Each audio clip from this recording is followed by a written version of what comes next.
Like getting a chance to go play at home? Yeah, I mean, being in San Diego, having so many friends and family over there, it's really special. Didn't really kind of hit until one of my high school coaches just started talking about how they wanted to come out to the game and see my last game ever played in San Diego. So when they put it in that perspective, it kind of hit a little bit. But yeah, I mean, it's just like any game, really preparing for these guys. It's a really good team. And yeah, it's an opportunity for us to bounce back after last 2 weeks' loss. So we're really excited to really get after it and just be in a wonderful city. Just from your experience going back to play there 2 years ago, having, one of your best days, eight solo tackles, just, what was it about? Was there something extra exciting about playing in that game? No, not particularly. Just like another game, just keep working the scheme, doing your job, and let plays come to you. And it's the same thing I'm going to do approaching this game. Marco, after the last game, I remember you saying like you were going to try to just take a little time away. I don't know, it probably wasn't much, but like what did you do during the bye, and why is that kind of necessary for you? Well, a lot of it consisted of being babied by my mom, so that was nice for sure. Some home-cooked meals, just really chilling out, spending time with my family and my girlfriend. So yeah, that was a really good reset for me, and yeah, just getting outside, doing a bunch of things in San Diego because there's so much to do over there. So yeah, it was a good time for me to get away, and now coming back, I feel really recharged, refreshed, and ready to go. I feel like the same vibe kind of picked up across the facility. So I think it was good for us, but now it's time to go finish out the rest of the season and really execute these last 3 games and give us a shot. It's so repetitive and it's like such a grind. I feel like when you actually get like 2 days off in a row, it almost like feels like a week this time of year. Like, did it feel like that, or did it go by fast? Or yeah, for sure. A lot of the times it feels weird because you're just so used to go with like schoolwork and football and whatever else you got going on out here. So yeah, having that extra time and free time can feel a little uncomfortable after season, or like in the middle of season when we get a bye week like that. So it is nice, and it takes a little getting used to once season's over, but it's good to be back into the grind and really finishing season strong. Watching San Diego State, it looks like their offensive line is very big, and they've got big quarterback, big running back. So what's the biggest challenge when you face a team that has a lot of size and presumably strengthened between the tackles? Yeah, they got a really good running back core, veteran O-line. They know what they're doing. They work really well together. So stopping the run's going to be huge in this game. And if we can make them one-dimensional offense, we believe that we can really shut them out and really put it to them as a defense. So I'm really looking forward to playing them. They're a great team. And so that starts with stopping the run first. What do you see out of their quarterback? It looks like he's another dual threat guy that you guys have to go up against, and gonna be some rainy weather, so I imagine a lot of running the football. What's that scheming look like? Yeah, I mean, they've shown to pull the ball at quarterback a little bit. Based on what I've seen, I don't think it's their identity, but I think it's something to kind of break tendency on what they do as an offense. And yeah, I mean, if it's crappier weather and it's more run game, that's why I play football as a linebacker. So I'm looking forward to it. They got a great run game with their backs and their O-line like we just talked about. So yeah, it'll be interesting to see how much more or little they keep their quarterback in the run game. What have these last 2 weeks been like for the team, as you guys are trying to move past that last loss and kind of focus on the 3 games the 1 game you have ahead of you, but just whatever you have ahead of you? Yeah, I mean, first and foremost, it's coming together, learning from it, and then flushing it, taking that week in the bye week to really work on the things that we need to work on as a team, and all 3 phases is huge. So it's always that kind of ability and a skill that we've come to learn, like playing the game so much, is the 24-hour rule of you learn from your mistakes, you go and fix them, and then you move on and flush it. So that's kind of the approach we've been working on, and we still got everything right in front of us, which is an unbelievable opportunity. Not a lot of teams have that or can say that in the country right now, and so being able to play in this game and in the next 2 games to earn the right to play on the blue for the championship game is big time for us.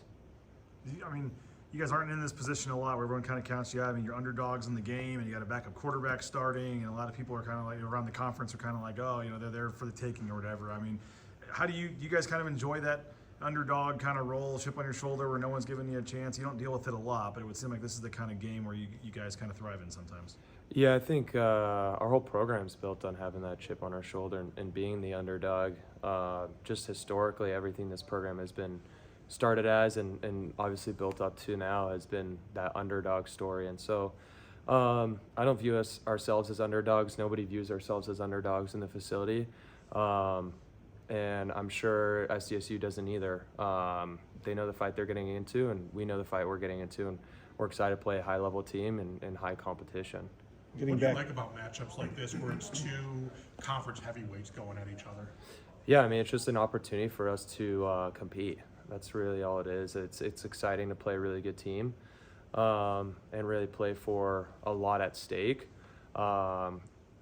Yeah, I mean, pressure is a privilege, and we earn that privilege, and we got to take care of business on Saturday. Is it wild that, being from that area, you've been here for 8 years? Just kidding. Only half as long as like Tubes and Dooley were. Yeah. But like it kind of comes down to this. Like it's such a big game in the conference race, and it happens to be back home. Like, is it wild that coincidentally just happens? Yeah, I mean, I don't know. I feel like a lot of seasons have had a lot of kind of surreal moments since I've been here. Like every season has those games or those weeks or maybe those practices that kind of feel surreal. Yeah, it is really special to be able to go back in the home time and really make the mark on our season. So yeah, it is special, and I'm really looking forward to being back in the hometown and playing in front of a lot of family and friends. Have you ever played in games where the rain has really been significant, much like they had at the game in Hawaii last week? Is high school in San Diego, is this something that's going to be an anomaly, and how do you go about playing in a game like that?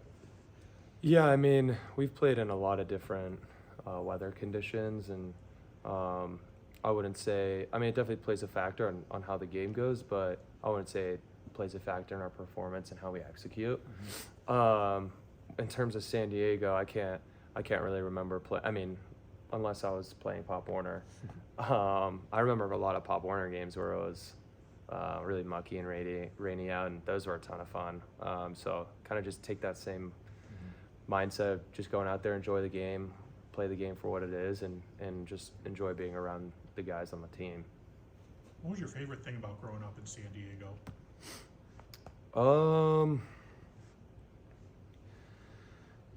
Man, there's a lot that I could go on and on about. I love the people over there.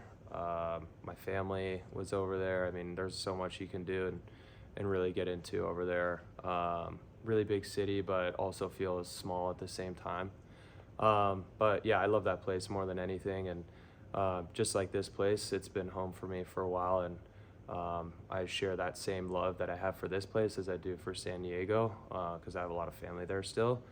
But obviously I'm a Bronco and I bleed blue through and through, and I'm really, really excited to go and end on a good note in San Diego. Did you ever pay attention to San Diego State growing up, or were you recruited by them at all? Or Oh yeah, they're a big time program in San Diego. They recruit very heavily in San Diego, which I think is great because there's a lot of really good talent and competition in San Diego. And yeah, it's a big deal to get recruited by them in the area and go play for them. I know the media over there in high school was really big on that, and they were a top program for me heading into my last decision on where I was going to go. So yeah, I have a lot of respect for their program and everything that they did for me kind of in the recruiting process. ultimately, what pushed Boise State over the edge? I just want to experience something different. Wanted to come out here, and I just really loved the culture that they talked about here, that kind of family environment, and I felt it when I came over. The people treated you really well, and yeah, I want to experience something different, and I couldn't have been happier with my decision. I met some amazing people on this team. Marco, real quick, you said how maybe your mom was babying you. What is like a special meal? Like what's the spread there? Like what's that mean, or how's she My mom makes me biscuits and gravy. She has the best biscuits and gravy ever. So, like, what's that for you? Oh man, I have a lot. Is it Italian? It kind of biscuits? depends. No, yeah, she makes like a mean chili that I really like, and then we have this Argentine grill. So in Argentina, you cook meat a specific way, and so we kind of replicated that grill out in San Diego. And so we always, like, without fail, go home and just throw a bunch of steaks on that grill, and just have that opportunity to sit together at the table and just kind of catch up a little bit, mess around, give each other some hard time, and it's exactly what I need.